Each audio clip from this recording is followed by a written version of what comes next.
They had a certain something. Enrique just walked into the room. Right away, I said, my God, this kid is like a star. He had all the charisma you could possibly need. He's just a hottie. They chased one goal relentlessly. To keep a single idea in mind was success. During Hurricane Andrews in Miami, Enrique would still get together with some guys in the garage with no power and still practice and write songs.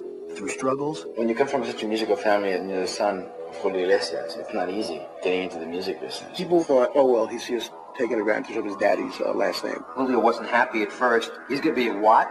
A musician? And setbacks. He had some technical problems in the developing of his voice. Everyone rejected him.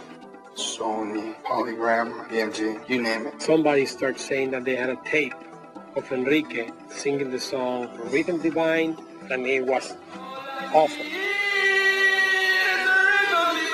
Some people are just driven. An ambitious boy's single-minded pursuit of superstardom. He said, I know my father could help me, but I want to know if I can make it or not. I want to start like any other kid. I want to start from the bottom. Never before seen images. This is Enrique, who likes girls like crazy. Stories and revelations from the people who know what really happened. We were on vacation with my mother. My grandfather got kidnapped. When someone's kidnapped and you don't know if that person's alive or dead, it's a scary thing. It affected him in a major way. Because they lived it with him.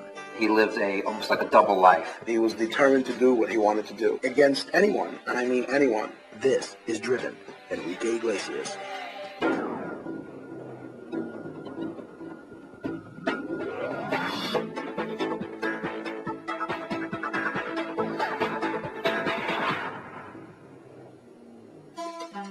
Enrique was born in Madrid, Spain, May 8th, 1975. My sister is the oldest, my brother's the youngest, and I'm in the middle. He was famous already when he was born. His dad is Julio Iglesias.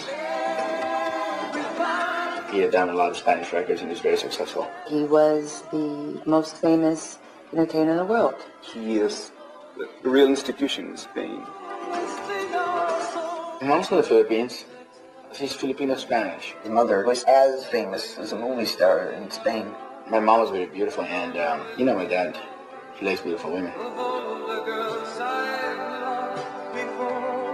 They were pretty regular kids. We went to school, church every Sunday. And his parents made sure that that was part of their life, you know, to be as normal as possible, to fit into society with no problem. My dad didn't spend a lot of time in the house. He was always touring. He was traveling a lot during that time. The father being out on tour a lot meant some loneliness of not seeing your father. Being the son of people who are so famous will make you feel a little lonely because your parents are so involved in their careers and sometimes far away.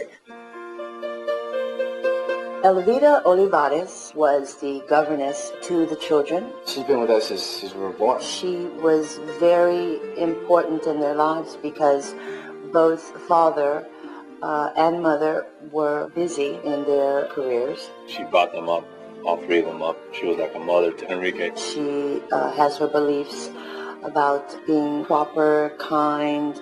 She's taught us pretty much everything we know.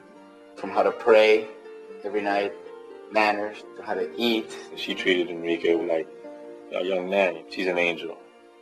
Enrique was 5 years old when my parents divorced. My mother remarried, and my dad moved to the U.S. straight to Miami. They were constantly going back and forth. They visited their father on tour. He used to put us on stage when we were very little, and he used to freak us out. We were so shy, you know, just to go up on stage with all those millions of people. But they were just happy to spend time with their father. December 1981, we were on vacation with my mother. My grandfather got kidnapped. The kidnapping took place in Spain. They put him into a car, took me out of his apartment, and they just took him away, and they kept him for about a month and a half. My dad got really scared. When someone's kidnapped and you don't know if that person's alive or dead, it's a scary thing. The police actually rescued him. El hecho de que mi padre esté aquí con nosotros ya es una cosa que está. Yo no quiero saber lo que hubiera pasado si hubiera habido trenes.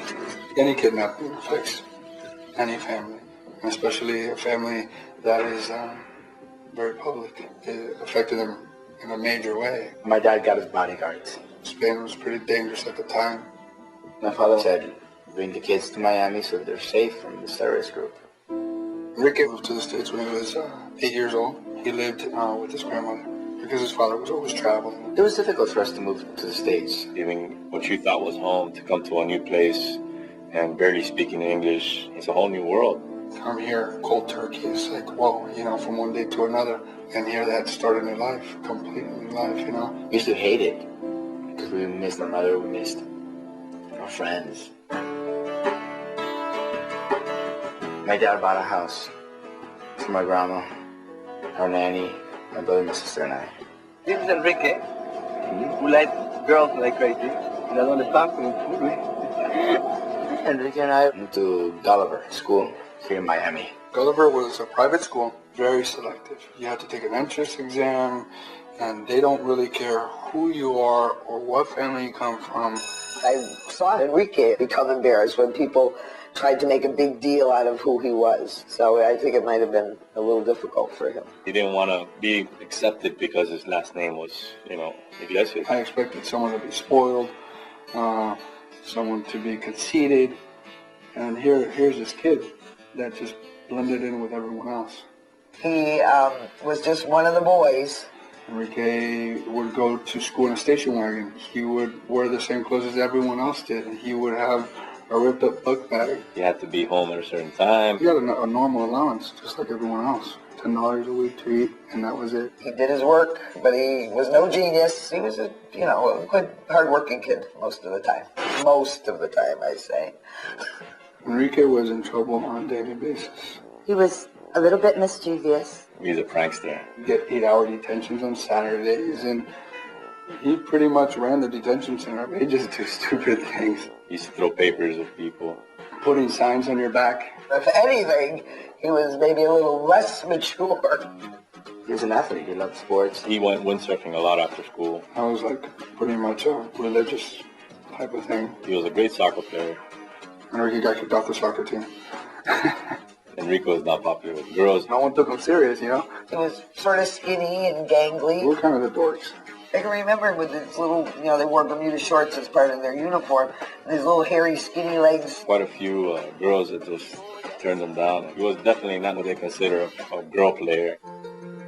He wasn't popular with girls, more because he was so shy. English, because it was a second language, sometimes was difficult, and I do remember him coming on the sly, because you wouldn't want your friends to know that you're asking your English teacher for any extra help. It was the idea that I don't understand it, but I certainly don't want anybody to know that I'm asking for help. He was terribly particular about who he would share things or himself with. Enrique followed all the